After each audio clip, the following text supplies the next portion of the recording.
الحمد لله رب العالمين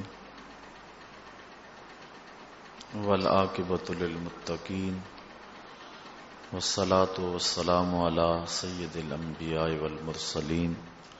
قال الله تعالى وتبارك في القرآن المجيد والفرقان الحميد.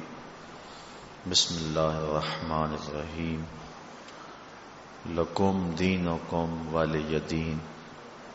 صدق اللہ مولانا العظیم وصدق رسولہ النبی الکریم الرؤوف الرحیم. اللہم نور قلوبنا بالقرآن وزین اخلاقنا بالقرآن وادخلنا الجنۃ بالقرآن ونجنا من النار بالقرآن. قال اللہ تعالی وتبارک وتعالی فی شان حبیبہ مخبرا وعامرا ان اللہ وملائکتہ یصلون علی النبی یا ایہا الذین آمنوا صلوا علیہ وسلموا تسلیما. الصلاۃ والسلام علیک یا رسول اللہ وعلی آلک واصحابک یا محمد رب العالمین. الصلاۃ والسلام علیک یا رسول اللہ وعلی آلک واصحابک یا راحت العاشقین. تمام حمد و ثنا، تعریف و توصیف اللہ جل مجدہ الکریم کی ذات بابرکات کے لیے، جو خالق کائنات بھی ہے اور مالک شش جہات بھی.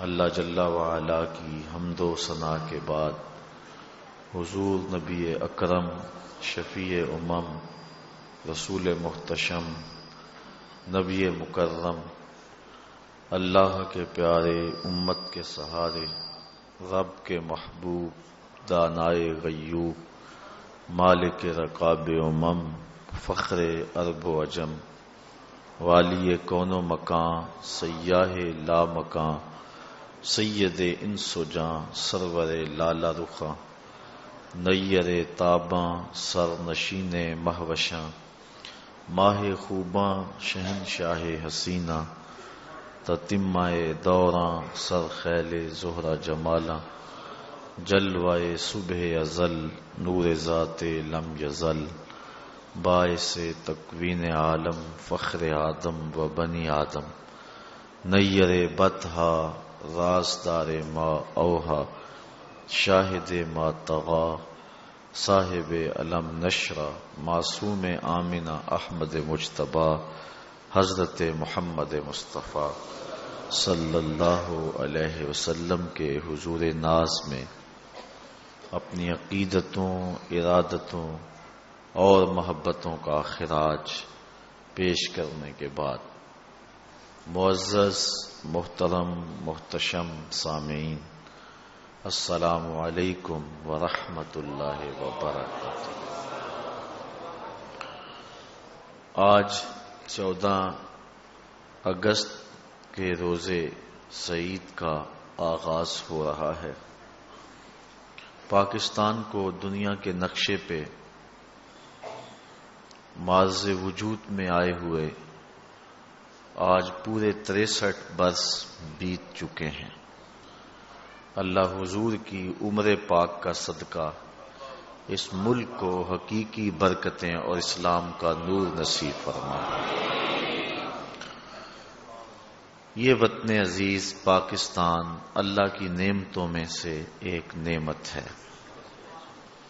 اس کو بہت ساری قربانیوں کے بعد حاصل کیا گیا. ایک خواب تھا جو بہت قربانیوں کے بعد شرمندہ تعبیر ہوا. پاکستان تو اس وقت ہی بن گیا تھا جب پہلے مسلمان نے بر صغیر میں قدم رکھا تھا. پاکستان دو قومی نظریے کی بنیاد پر معز وجود میں آنے والا وہ نظریاتی ملک ہے کہ جس کا جغرافیہ بعد میں ہے اور نظریہ پہلے ہے. ملکوں کے جغرافیے پہلے ہوتے ہیں اور نظریے بعد میں، لیکن اس وطن کا نظریہ پہلے ہے اور جغرافیہ بعد میں۔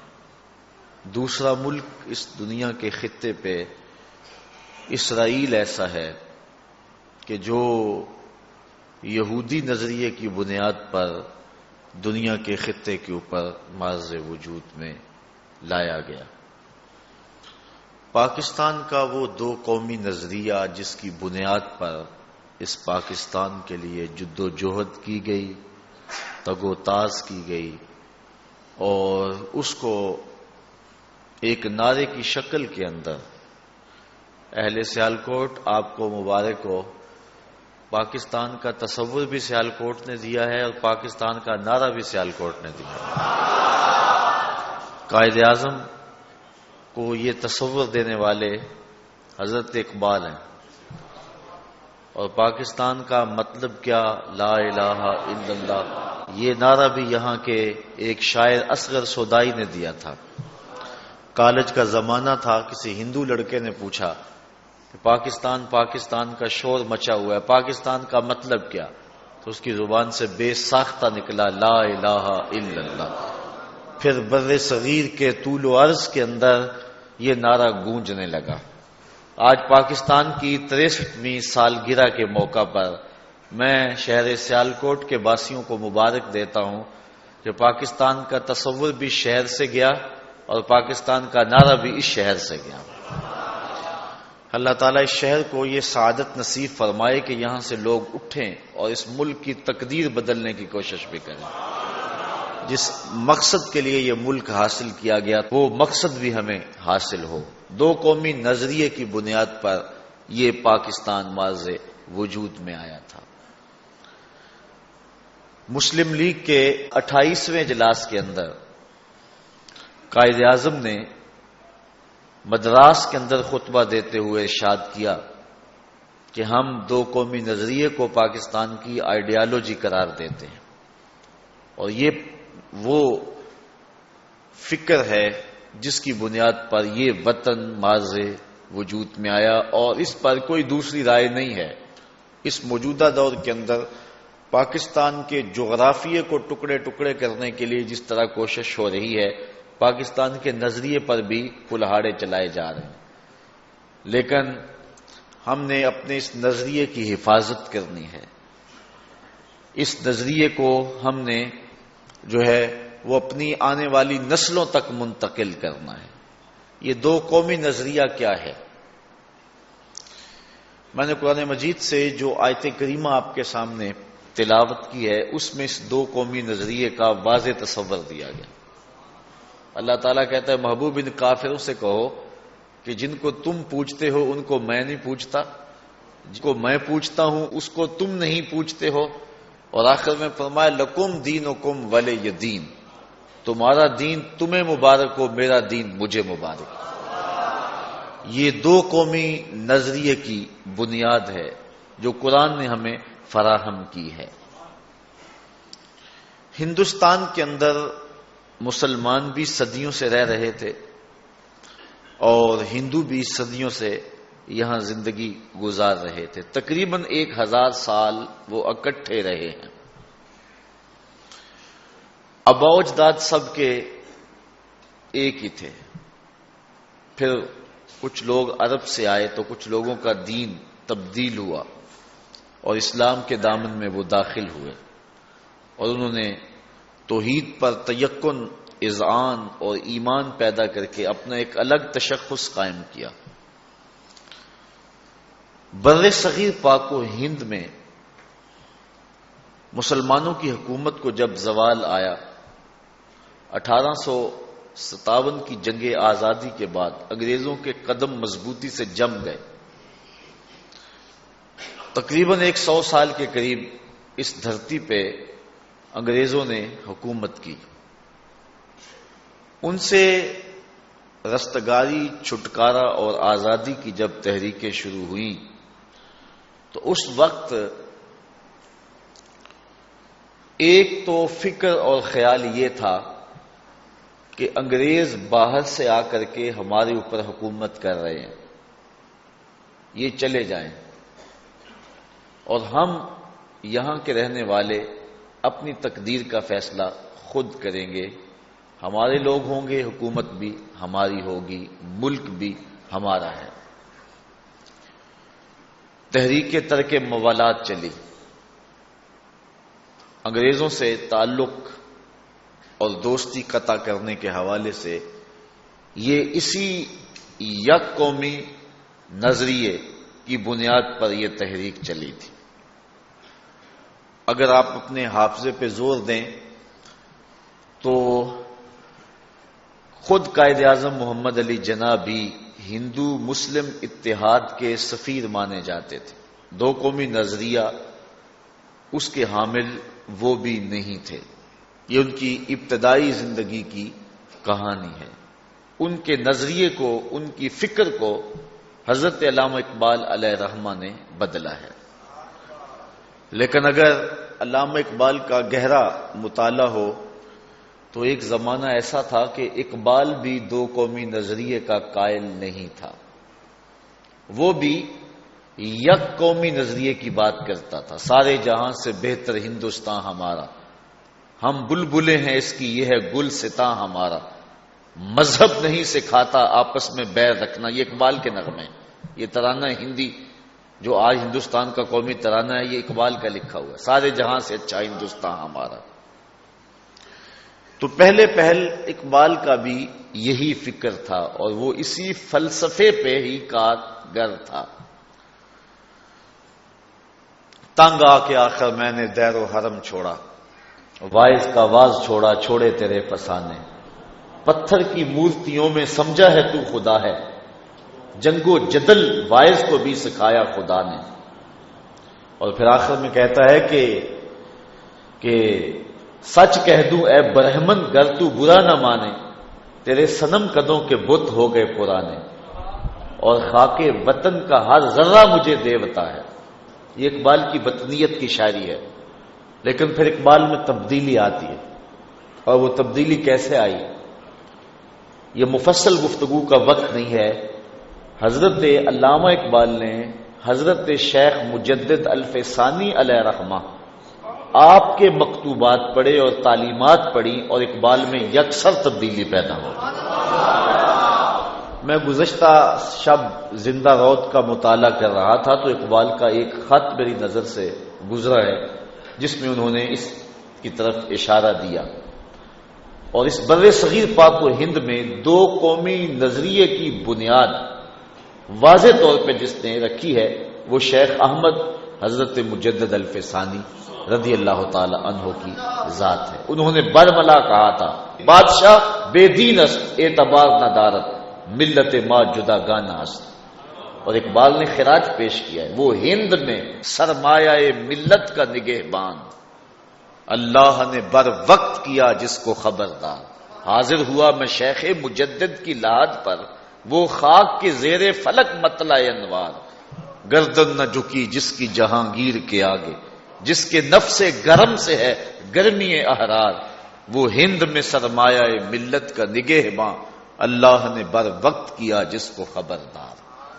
تو بر صغیر پاک و ہند میں شیخ احمد شیخ مجدد الفسانی علیہ رحمہ کی تعلیمات سے متاثر ہو کے اقبال کو جو سیاسی تصور ہے قومیت کا وطن کے اعتبار سے، اس سے تبدیلی ہوتی ہے، اور اقبال جو ہے وہ اسلام کے اصل سیاسی تصور کی طرف آتے ہیں۔ بلکہ خود ایک موقع پہ اقبال کا کلام ہے، جب ان کا نظریہ تبدیل ہوا نا، پہلے تو وطن کے گیت گاتے تھے، تو اقبال کے اپنے دوستوں نے کہا کہ تجھے کیا ہو گیا؟ اقبال اس کو نظم کرتے ہیں کہ میرے دوست مجھے کہتے ہیں کہ ہندی ہوئے پہ ناز جسے کل تک تھا حجازی بن بیٹھا، ہندی ہوئے پہ ناز جسے کل تک تھا حجازی بن بیٹھا، اپنی محفل کا ہے رند پرانا آج نمازی بن بیٹھا۔ اے مطرب تیرے ترانوں میں اب اگلی سی وہ بات نہیں، وہ تازگی تخیل نہیں، بے ساختگی جذبات نہیں، محمل میں چھپا ہے کیسے حزین دیوانہ کوئی صحرا میں نہیں، پیغام جنوں جو لایا تھا اقبال وہ اب دنیا میں نہیں. کہا جو وطن کی بات کرتا تھا آج وہ اقبال کوچ کر گیا ہے، اب وہ دنیا میں نہیں رہا. یہ تو ایک اور تصور دے رہا ہے. پہلے اقبال کا فکر سارے جہاں سے اچھا ہندوستان ہمارا، ہم بلبلے ہیں اس کی، یہ ہے گلستاں ہمارا. پھر لہجہ بدلتا ہے تو نیا شوالہ پڑھیے. اقبال کہتا ہے چین و عرب ہمارا، ہندوستان ہمارا، مسلم ہے ہم، وطن ہے سارا جہاں ہمارا. یہ تبدیلی اس دور میں اور ہے، جام اور ہے جم اور، تہذیب کے آزر نے ترشوائے صنم اور، ان تازہ خداؤں میں بڑا سب سے وطن ہے، جو پیرہن اس کا وہ مذہب کا کفن ہے. یہ تبدیلی آتی ہے نا اس کی. بلکہ جب وطنیت کا بت تراشا گیا اور سلطنت عثمانیہ کو توڑا گیا، یہ بات اچھی طرح سے سمجھیں کہ یہ جو ہے وہ دوسری قوموں کی طرح سے امت کی وحدت کو توڑنے کے لیے یہ ایک بت تراشا گیا تھا. سلطنت عثمانیہ کو پارا پارا کیا، شورشیں بپا کی گئی، ترکوں کی سلطنت کو توڑ پھوڑ کے رکھ دیا گیا، سلطنت عثمانیہ کے حصے بکھرے کر دیے گئے. آج جو ہے وہ 56-57 ملکوں کے اندر امت مسلمہ بٹی ہوئی ہے. یہ وطنیت کے اس سیاسی تصور کی وجہ سے ہے جو کہ برٹش گورنمنٹ نے اپنی نوبادیاتی وزارت کے ذریعے اپنے جاسوسوں سے کام لیا. 4000 جاسوسوں نے اس وقت جو ہے وہ سلطنت عثمانیہ کو توڑنے کے لیے تگ و تاز کی. اقبال چیخا تھا پھر، دیکھ مسجد میں شکست رشتہ تسبیح شیخ، اور بت کدے میں برہمن کی پختہ زناری بھی دیکھ، چاک کر دی ترک نادان خلافت کی کبا، سادگی مسلم کی دیکھ اوروں کی عیاری بھی دیکھ. پھر یہ سعودی عرب بن گیا، اردن بن گیا، یہ کیا کچھ بنا، اور پھر مزار توڑے گئے، جو کچھ ہوا اور ہم دیکھ رہے ہیں، اور امت کی وحدت پارا پارا ہو گئی. ایک وہ وقت تھا کہ دیبل کے ساحل پہ ایک بیٹی پکارتی ہے حجاج بن یوسف کو، اور محمد بن قاسم اللہ کی رحمت بن کے آتا ہے. اور آج عافیہ صدیقی رو رہی ہے. 56-57 اسلامی ممالک کے حکمران بے غیرتی کی چادر اوڑھ کے سو رہے ہیں. کسی کو پتہ ہی نہیں ہے کہ یہ کس کی بیٹی اور کس کو پکار رہی ہے. یورپ نے، یورپی یونین اور امریکہ کی متحدہ اسٹیٹس جو ہیں، یہ اسلامی خلافت سے آئیڈیا لیا انہوں نے، لیکن ہماری خلافت کو ٹکڑے ٹکڑے کر دیا. اور جو کچھ ہوا اور جتنا قتل عام ہوا، یہ جو سعودی حکومت بیٹھی ہوئی ہے، آپ پڑھیں ان کی تاریخ کہ انہوں نے کتنا قتل عام کیا اور کتنا ظلم کیا اور کتنا جبر کیا. جغرافیہ بھی توڑا، تاریخ بھی مسخ کی. انگریز جاسوس مسٹر ہیمفر کی کارروائی تھی، اور لارنس آف عربیہ نے جو کچھ کیا، یہ بڑی ایک دکھ بری کہانی ہے اور بڑی دردناک داستان ہے. امت مسلمہ کو یہ تصور دیا. اقبال اس پہ چیخا تھا جب اس کو وطنیت کے جو ہے وہ خول سے نکل کے اسلام کے آفاقی تصور کے اندر جو ہے وہ حضرت شیخ کی تعلیمات لے آئیں. تو اقبال کہتا ہے کہ یہ بت، یعنی یہ وطنیت کا بت، یہ بت کے تراشیدہ تہذیب نبی ہے. یہ بت کے تراشیدہ تہذیب نبی ہے. غارت گرے کاشانہ دین نبوی ہے. بازو تیرا توحید کی قوت سے قوی ہے. اسلام تیرا دیس ہے تو مصطفی ہے. اسلام کا وہ آفاقی تصور ہے. تو یہ بات اگر جو میں کہنا چاہ رہا ہوں اگر آپ سمجھ گئے تو پھر ہندوستان کے اندر بسنے والی قومیں، ہندو اور مسلم ایک قوم نہیں ہو سکتے، چونکہ قومیت کا خمیر وطن کی مٹی سے نہیں ہے، محمد عربی کی غلامی سے. نظریے کی بنیاد پہ قوم ماضی وجود میں آتی ہے. آج بھی ہندوستان جو واویلا کرتا ہے، یا اس دور کے اندر بھی جواہر لال نہرو نے اور گاندھی نے جو بات کی اور یک قومی نظریے کی کہانی چھیڑی، اور اس کے اوپر جو ہے وہ بڑی لے دے ہوئی، حتیٰ کہ کچھ ممبر و محراب کے لوگ بھی ان کے ساتھ شامل ہوئے، تو اصل اسلام کے اس نظریے کو نہ سمجھنے کی وجہ سے اقبال نے اس پہ سیر حاصل گفتگو کی ہے اور اس پر مفصل اس عنوان سے گفتگو کی ہے. دیکھیے، یہ جو ایک قومی نظریے کی بات کرتے تھے، وہ کہتے ہیں کہ قومیت کی اساس جغرافیہ ہے، وطن ہے، مٹی ہے، نسب ہے.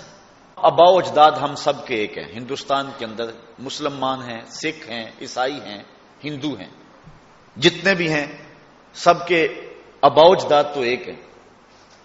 آگے بعد میں کوئی لوگ مسلمان ہو گئے، مسلمان آئے اور مسلمان ہو گئے، کچھ لوگ عیسائیت سے متاثر ہو گئے اور عیسائی ہو گئے، کچھ ہندو ہو گئے، کچھ سکھ ہو گئے. تو آباء و اجداد تو ایک ہیں، آگے ایک باپ کے کئی بیٹے مختلف نظریات اختیار کر لیتے ہیں، تو وہ گھر کے ایک فرد ہیں لیکن نظریہ ان کا الگ الگ ہے. تو وہ کہتے ہیں کچھ لوگ ہندو ہو گئے، کچھ سکھ ہو گئے، کچھ مسلمان ہو گئے، کچھ عیسائی ہو گئے، لیکن مذہب نہیں سکھاتا آپس میں بیر رکھنا. تو ہماری قومیت ہندوستانی قومیت ہے، ہم ہندوستانی پہلے ہیں اور جو ہے وہ سکھ، عیسائی، ہندو اور مسلمان جو ہیں وہ بعد میں ہیں. ایک زمانہ تھا کہ ہمارے حکمران نے بھی کہا تھا ہم پاکستانی پہلے ہیں اور باقی جو کچھ ہیں وہ بعد میں. سب سے پہلے پاکستان کا نعرہ آپ نے سنا تھا، تو میں نے ان دنوں کے اندر جگہ جگہ آپ کو یاد ہوگا اس کی تردید کی تھی. ہم سب سے پہلے پاکستانی نہیں ہیں، یہ ہماری دوسری شناخت ہے. سب سے پہلے ہم محمدی ہیں، سب سے پہلے ہم حضور کے غلام ہیں. یہ شناخت ہماری جو ہے سب سے پہلی شناخت ہے. باقی وطن، جغرافیہ یہ دوسری شناخت ہے. ہماری قومیت جو ہے وہ وطن کی مٹی سے نہیں ہے. ہندو یہ کہتے تھے چونکہ ہم سب ایک ہیں، انگریز باہر سے آئے ان کو نکال کے باہر پھینکے اور ہم آپس میں بھائی بھائی، مسلم سکھ ہندو عیسائی آپس میں سب بھائی بھائی، کوئی بات نہیں ہے کیونکہ ہمارے آباء و اجداد ایک ہیں. ہم ہندوستانی قوم ہیں، ہمارا جغرافیہ ایک، ہمارا تشخص ایک، اور جو ہے وہ ہمارے آباء و اجداد ایک. اس وحدت کی بنیاد پہ ہم ایک قوم ہیں. لیکن جو دو قومی نظریہ تھا وہ یہ تھا کہ ہماری وحدت جغرافیے کی وجہ سے نہیں ہے، ہماری وحدت نظریات کی وجہ سے. ہندو اور مسلمان تو اکٹھے بیٹھ کے کھانا بھی نہیں کھا سکتے، تو پھر ایک قوم کیسے؟ بمبئی کے اندر قائد اعظم خطاب کر رہے تھے، کسی صحافی نے اٹھ کے سوال کیا کہ آپ دو قومی نظریے کی بات کرتے ہو تو یہ تو ہندوستان کے لوگوں کو تقسیم کرنے والی بات ہے. تو قائد اعظم بڑے زیرک سیاستدان تھے، آپ نے اس کو فی الحال جواب نہیں دیا. تھوڑا وقت گزرا تو کہا مجھے پیاس لگی ہے، پانی لایا جائے. شیشے کے گلاس میں کسی نے پانی پیش کیا، 2 گھونٹ لیے، پانی رکھ دیا. تھوڑی دیر کے بعد اس ہندو سے کہا لالا جی یہ پانی پی لو. وہ کہتا ہے میں پیوں ایک مسلے کا؟ قائد اعظم نے پانی رکھ دیا. اسی مجلس کے اندر ایک ترکی نسل نوجوان بیٹھا ہوا تھا جو ترکی تھا، ترکی ٹوپی پہنی تھی. آپ نے اس کو بلایا، کہا یہ پانی پی لو. اس نے گھٹا گھٹ سارا پانی پی لیا.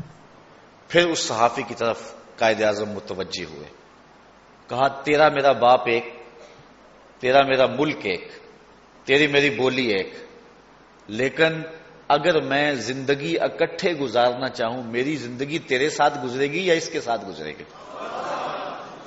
تو میرا جھوٹا پانی بھی پینے کو تیار نہیں ہے، میرے ساتھ بیٹھ کے کھانا کھانے کو تیار بھی نہیں ہے. یہ نسل کے اعتبار سے ترکی ہے، زبان اس کی ترکی ہے، اس کے آباء و اجداد اور ہیں، میرے آباء و اجداد اور ہیں، اس کا جغرافیہ اور ہے، میرا جغرافیہ اور ہے. لیکن میں اگر زندگی اکٹھے سے گزارنا چاہوں تو میری زندگی تیرے ساتھ نہیں گزرے گی، اس کے ساتھ گزرے گی، کیونکہ میری اور اس کی ایک وحدت ہے اور وہ ہے دین. اس بنیاد پہ جو ہے چاہے ہزاروں میلوں کا فاصلہ ہو ایک قوم بنتی ہے. تو قومیت کا خمیر وطن کی مٹی نہیں ہے، قومیت کا خمیر نظریہ ہے، جغرافیہ نہیں ہے. اس لیے 2 قومی نظریہ یہ جو ہے وہ پاکستان کی بنیاد کی اساس بنی. اب تھوڑا سا آپ پیچھے چلے جائیں. علامہ اقبال نے اس کو بطور دلیل اس بات کو پیش کیا. ابو لہب سے کیا اختلاف تھا؟ رشتے میں سکا چچا لگتا تھا یا نہیں لگتا تھا؟ بلکہ جب حسین احمد مدنی نے برسر ممبر یہ فتویٰ دیا کہ ملتیں اوطان سے بنتی ہیں، یہ آپ ایکسپریس کی ویب سائٹ پہ جائیں، یہ چند دن قبل جو ہے وہ محمود مدنی کا انٹرویو ہے، ایکسپریس نے کیا ہے، اور جو بات دادا جان نے کہی تھی پوترا جان نے بھی وہی بات اسی انداز میں کہی ہے. تو جن لوگوں نے، جس طبقہ علماء نے پاکستان بننے کی مخالفت کی تھی اور کہا تھا پاکستان کیا پاکستان کی پے بھی نہیں بنے گی، اور حتیٰ کہ آگے بڑھتے بڑھتے قائد اعظم کو کافر اعظم کہہ دیا، اور ادھر سے جو ہے وہ گاندھی کو رسول السلام کہا اور ممبر رسول پہ مسجد خیر الدین کے ممبر پہ بٹھایا لا کر کے. یہ اتنا کچھ ہوا، یہ ساری کہانیاں، اس تاریخ کو جھٹلایا نہیں جا سکتا. آپ دیکھ لیں، یہ چند دن قبل کا جو ہے وہ انٹرویو ہے. تو اس کے اندر محمود مدنی نے بھی، جو اس وقت دارالعلوم دیوبند کا جو ہے وہ شیخ الحدیث اور محتمم اعلیٰ ہے، اس نے وہی بات کی جو حسین احمد مدنی ٹانڈوی نے کی تھی. علامہ اقبال کے ساتھ مناظرہ ہوا، یہ 1938-37 کی بات ہے. اس وقت اقبال صاحب فراش تھے. تو اس نے یہ فتویٰ دیا کہ ملتیں اوطان سے بنتی ہیں، یعنی وطن سے، جغرافیے سے قومیں بنتی ہیں. اقبال کا فکر یہ تھا، اقبال کا فلسفہ یہ تھا کہ قومیں اوطان سے نہیں بنتی، قومیں نظریات سے بنتی. تو اس وقت اقبال نے جو دلیل دی، پہلے تو جب یہ انہوں نے لکھا اور یہ فتویٰ دیا تو اقبال بہت پریشان ہوا. اور ان کی وہ ربائی مشہور ہے، وہ ان کے اشعار، فارسی اشعار کہ عجم ہنوز نہ دانت رموز دی ورنہ ز دیوبند حسین احمد اینچے بلعجبیست سرود بر سر ممبر کے ملت از وطن است چے بے خبر ز مقام محمد عربیست بمصطفیٰ برساں خیش را کہ دی ہما اوست اگر باؤ نہ رسیدی تمام بولا بیست. اقبال نے کہا تھا کہ میں تو سمجھا تھا یہ حدیث پڑھنے پڑھانے والے لوگ دین کی روح سے آشنا ہوں گے، لیکن یہ جو فتویٰ دیا گیا ملتیں اوطان سے بنتی ہیں، یہ تو حضور کی عظمت سے شناسہ ہی نہیں ہے. ان کو تو دین کی روح نصیب ہی نہیں ہوئی ہے. چے بے خبر ز مقام محمد عربیست. پھر اقبال کی دلیل یہاں دیکھیے، اقبال کہتا ہے بمصطفیٰ برساں خیش را کہ دی ہما اوست. اپنے آپ کو کھینچ کے حضور کے قدموں تک لے جا، سارا دین اسی کا نام ہے. اگر باؤ نہ رسیدی تمام بو لہبیست، اگر تو حضور تک نہیں پہنچا ہے تو کلمہ پڑھ کے بھی ابو لہب ہے. ابو لہب سے اختلاف کیا تھا؟ اگر قومیت وطن سے بنتی ہے، یا قومیت نسب سے بنتی ہے، یا قومیت زبان سے بنتی ہے، یا قومیت جو ہے وہ برادری سے بنتی ہے، تو پھر ابو لہب اور حضور ایک قوم ہونے چاہیے تھے یا نہیں؟ لیکن کہا لکم دینکم ولی دین، تمہارا دین تمہیں مبارک، ہمارا دین ہمیں مبارک. رشتے میں چچا لگتا ہے، بولی بھی وہی ہے، زبان بھی وہی ہے، خاندان بھی وہی ہے، لیکن کہا تم اور ہو ہم اور. اور سلمان فارس سے آئے، آگے بڑھ کے سینے سے لگایا، کہا سلمان و منا، یہ میرے اہل بیت سے ہے. تو ملتیں یوں بنتی ہیں، یوں نہیں بنتی ہیں. اللہ اکبر. یہ توحید کا فیضان ہے. ہماری قومیت کی اساس وطن کی مٹی نہیں ہے. اس بنیاد کو اچھی طرح سمجھ لیں. یہ پاکستان کی آئیڈیالوجی ہے، یہ نظریہ پاکستان ہے. اس بنیاد پہ پاکستان معرض وجود میں آیا. اس وقت پاکستان پر ہر طرف سے حملے ہیں. پاکستان کو توڑ کے دبئی کے سائز کے چھوٹے چھوٹے ٹکڑوں میں بانٹنے کی سازش ہو رہی ہے. آپ نے پڑھا پچھلے دن اخبار کے اندر بیان کے ایک نیا قونصل خانہ جو ہے وہ بلوچستان میں کھولا جا رہا ہے.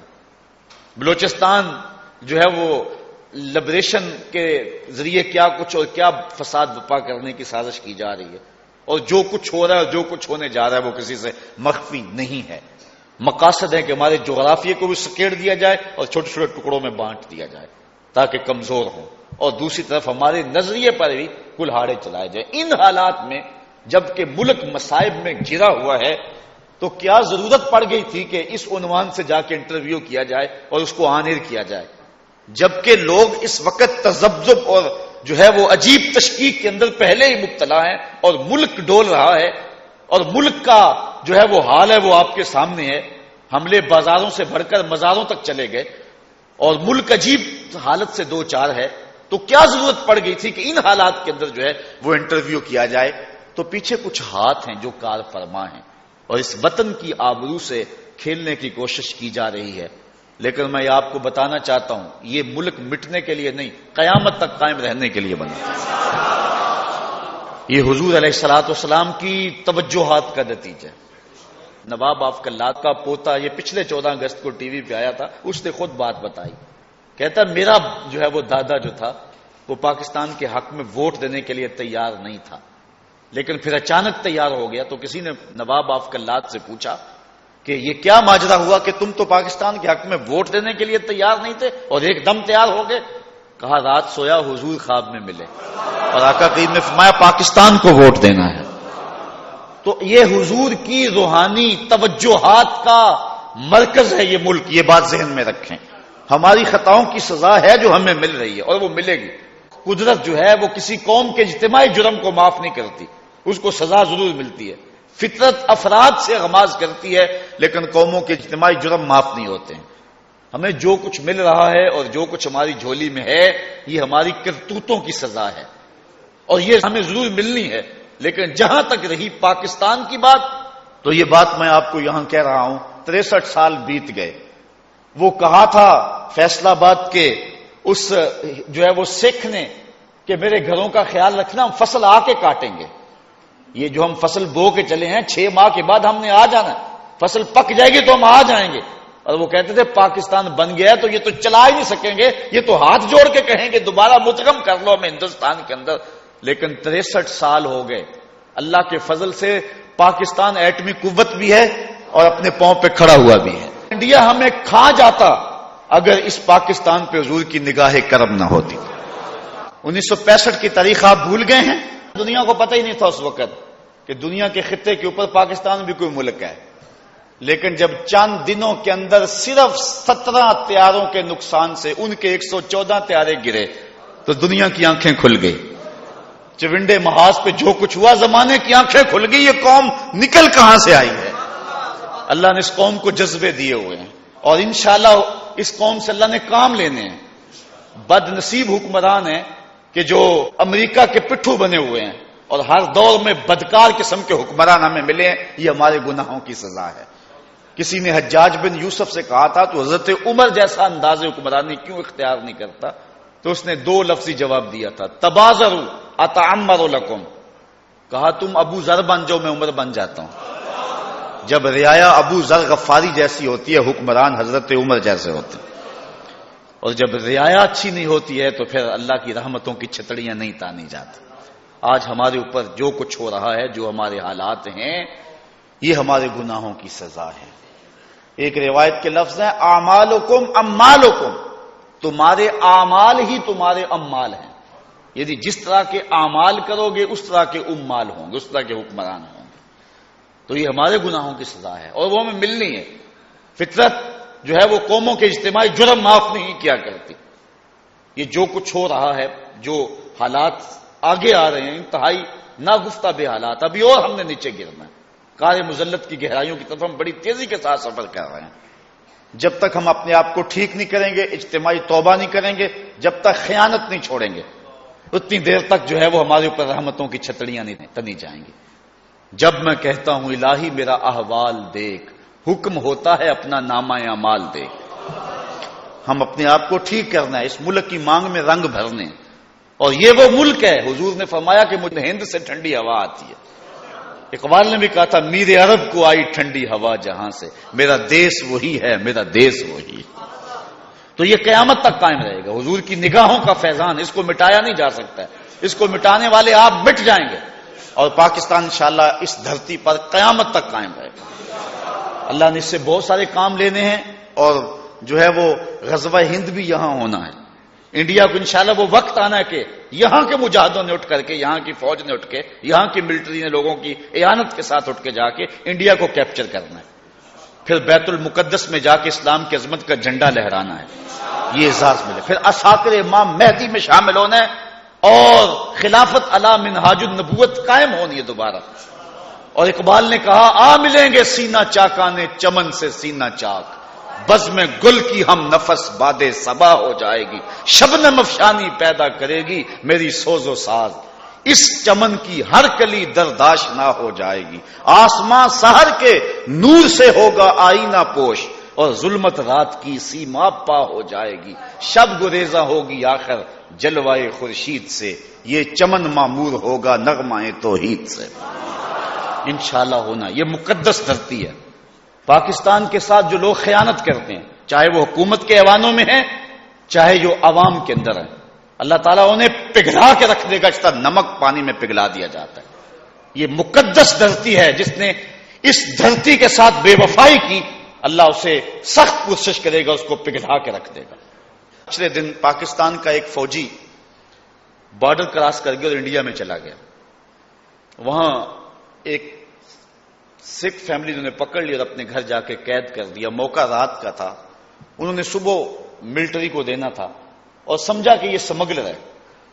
جب رات کا پچھلا پہر ہوا, ایک بوڑھی خاتون ان کے دروازے کی کھڑکی پہ آئی جہاں وہ شخص قید تھا گھر کے ایک کمرے میں, اور بڑے غصے سے کہا, ہم نے تمہیں پاکستان اس لیے بنا کے دیا تھا کہ وہاں سمگلنگ کرو. وہ فوجی جوان کہنے لگا کہ پہلی بات تو یہ ہے پاکستان تم نے کب بنایا تھا, اور دوسری بات یہ ہے میں سمگلر نہیں ہوں, میں فوجی ہوں. تو جب اس نے کہا نا کہ تم نے پاکستان کب بنایا تھا, تم تو سکھوں نے پاکستان اجاڑا تھا, تم نے تو جو ہے وہ آنے والے قافلوں کو لوٹا تھا, کرپانوں کی نوک پہ بچے چڑھا کے پٹک کے زمین پہ مارے تھے. وہ دردناک کہانی, کتنی دکھی کہانی ہے جب ماؤں کی گود سے بچے چھینے جاتے اور کرپان پہ چڑھائے جاتے اور پٹک کے زمین پہ مارے جاتے, بچے کا پیٹ پھٹتا اور ماں کیا کہتی, پاکستان کا مطلب کیا, لا الہ. آج وہ ماں تڑپ رہی ہوگی, 63 سال ہو گئے ہیں. ہم نے وطن اس لیے بنایا تھا کہ یہاں گنڈوں کا راج ہو, ملک اس لیے بنایا تھا کہ یہاں لٹیروں کا بسیرا ہو, ملک اس لیے بنایا تھا چند لوگوں کی چراگاہ بن جائے. آج ملک کی حالت یہ ہے, اگر ایک آدمی اپنی بیٹی کو یونیورسٹی میں چھوڑ کر کے آتا ہے, 3 گھنٹے کے بعد فون آتا ہے بیٹی کی لاش اٹھا کے لے جاؤ.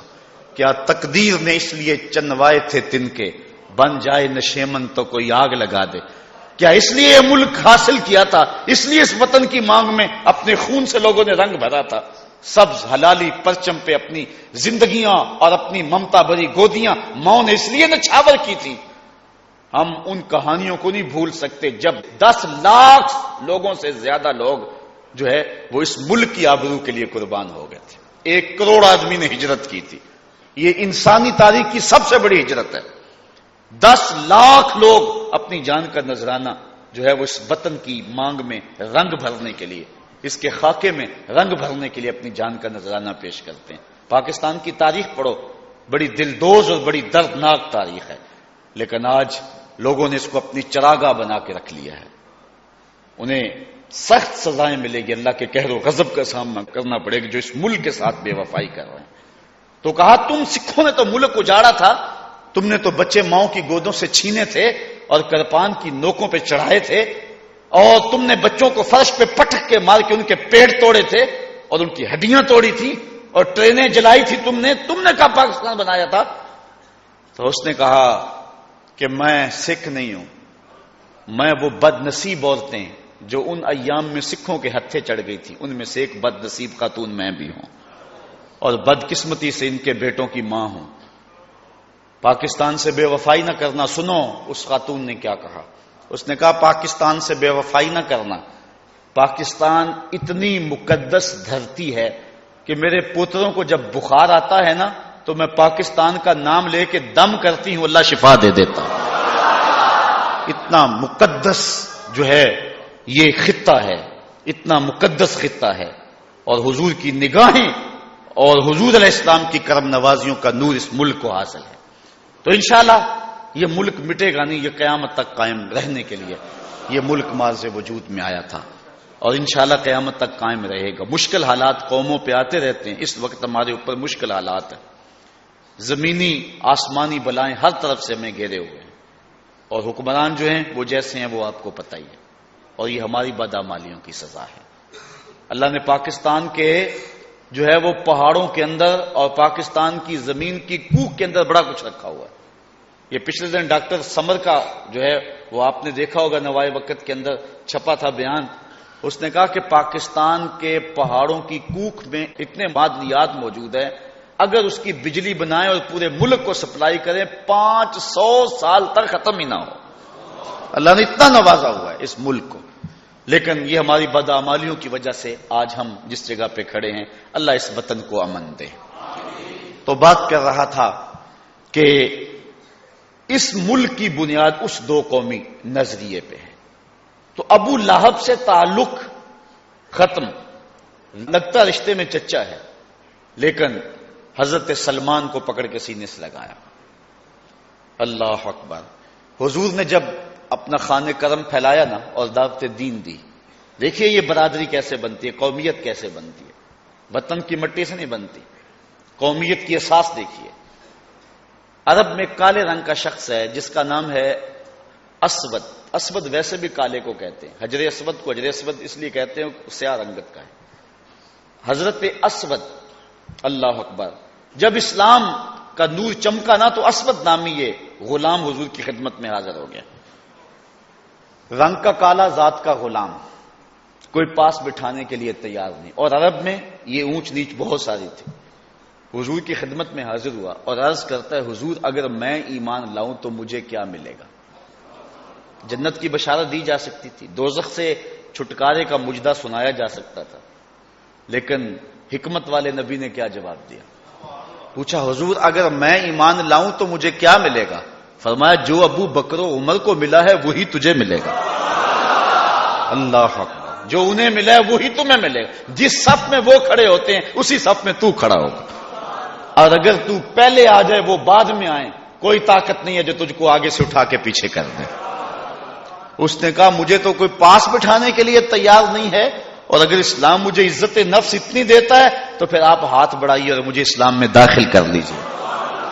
اقبال کہتا ہے اسود از توحید احمر می شود، اسود از توحید احمر می شود، خیش فاروق و ابو ذر می شود.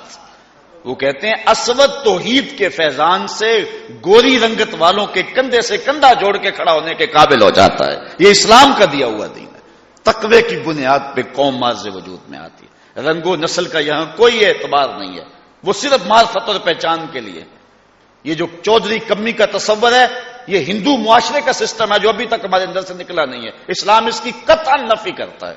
حضور نے جو ہے وہ حجۃ الوداع کے موقع پہ فرمایا میں ان نسلی تفاخر کو آج اپنے پاؤں تلے رونتا ہوں، اور آقا کریم نے سب ان تفاخر کو ختم کر دیا اور ان اکرمکم عند اللہ اتقاکم اس بنیاد کو قائم کیا. یہ اسلام کا دیا ہوا نظام ہے اور یہ اسلام کی قومیت کی اساس ہے. اگر یہ نہیں ہے تو اسلام کی روح ہی نہیں ہے. یہ بات اچھی طرح سے ہم اپنے ذہن میں بٹھا لیں. تو یہ ہے اسلام کی اساس اور یہ ہے اسلام کی بنیاد. اب یہاں اقبال کا تھوڑا سا لہجہ دیکھ لے، بات لمبی ہو رہی ہے. اقبال نے جو دلائل دیے نا اس پہ کہ دو قومی نظریہ اس کی بنیاد وطن کی مٹی نہیں ہے حضور کی ذات ہے، تو وہاں اقبال کا انداز دیکھیے. وہ کہتا ہے دل بمحبوب حجازی بستائم، دل بمحبوب حجازی بستائم، زی جہت با یک دیگر پیوستائم. حضور جو حجاز کے محبوب ہیں، محبوب حجازی سے ہمارا دل جڑا ہوا ہے اور ہم اس وجہ سے ایک دوسرے سے جڑے ہوئے ہیں. چوں گلے صد برگ مارا بو یکیست، او کے جانے ای نظاموں او یکیست. یہ گٹے کا پھول دیکھے سے گلے صد برگ کہتے ہیں ادبی زبان میں. 100 پتیاں ہوتی ہیں اس پھول کی، پتیاں 100 ہیں لیکن ہر پتی سے خوشبو ایک ہی آتی ہے. کہا کوئی عرب کا، کوئی عجم کا، کوئی کہاں کا، کوئی کہاں کا، لیکن سب سے خوشبو محمدی ہی آئے گی. یہ ہے قومیت کی اساس، یہ ہے قومیت کی بنیاد. ہزاروں قومیں وجود میں آئیں دہر میں خشک و تر کے رشتے سے، ہم نے بنیاد دوستی رکھی یاد خیر البشر کے رشتے سے. اور یہی پاکستان کی لا الہ الا اللہ کے رشتے سے لوگ جڑے اور دنیا کے کونے کونے سے جو ہے وہ اکٹھے ہوئے. اور یہ قومیت کی بنیاد ہے اور یہ قومیت کی اساس ہے. اور اسی اساس اور اسی بنیاد کو ہم نے اپنی نسلوں میں منتقل کرنا ہے. آج جہاں پاکستان کو توڑنے کی اور سازشیں کی جا رہی ہیں اور دیدہ اور نادیدہ ہاتھ جو ہے اس کے لیے پوری قوت کے ساتھ کام کر رہے ہیں، تو ایک حصی انداز اور غیر حصی انداز یہ بھی ہے کہ جو ہے پاکستان کے نظریے کو کمزور کر دیا جائے. اور آئے دن اس کے اوپر کلہاڑے چلائے جاتے ہیں. پاکستان کا نظریہ دو قومی نظریے کی بنیاد پہ یہ ملک مارز وجود میں آیا تھا، اور قومیت کی وہ اساس اور قومیت کی وہ بنیاد ہی اس پاکستان کی بقا کی ضمانت ہے.